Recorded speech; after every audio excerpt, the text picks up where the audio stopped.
May naaaninagan na naman ang malabo kong mata. Ayan mga apo, malapad na isda, nakadapa pa. Hala, naku pagi pala, delikado ito. Hanap ulit tayo ng isda mga apo dito sa kabilang bato. Baka yung pagi matusok ako. Ayun, itim na isda, dahan-dahan lang tayo. Baka tumakbo, pati kang ayan, tinamaan na naman. At dito naman sa malaking bato may nakita ako. Alimango, buhay pa, luto na, naku tumakas na. At dito nga sa kailaliman mga apo, sumisid na naman ng napakalalim ang inyong lulo. Ayan, nagliliwanag mga apo ang isdang pang-ulam. Alam nyo ba mga apo ang kasabihan na kapag tulog daw walang pakialam. Kaya naman tusok ang ayan, tinamaan na naman.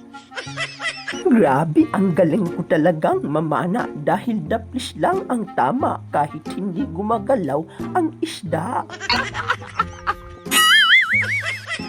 Tapos dito may naaaninagan na naman ang malabo kong mata. Isda, ayan, patay, ayan, tinamaan natin. Gitik at hindi na nakagalaw pa. Uhahay, may pandagdag na sa pambinta.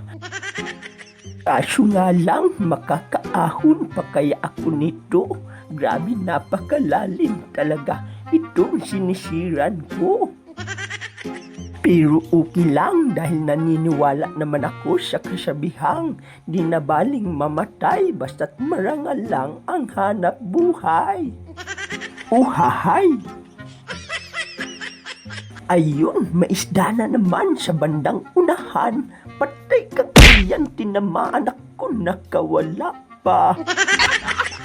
Kaya't akin ngang binalikan mga apo ang isdang nakawala kanina. At ayun, nakadapa, sugatan na. Kaya naman patay kang ayan, gitik na. At papaahon na sana ako mga apo nang bigla kong naaninagan itong isda sa bandang unahan. Kaso nga lang yung aking hininga papaubos na. At dito nga'y binalikan ko mga apo ang isdang iniwan ko kanina. Ayun, hindi pa nakaalis, magpapaulam talaga. Patay kang ayan, tinamaan na naman.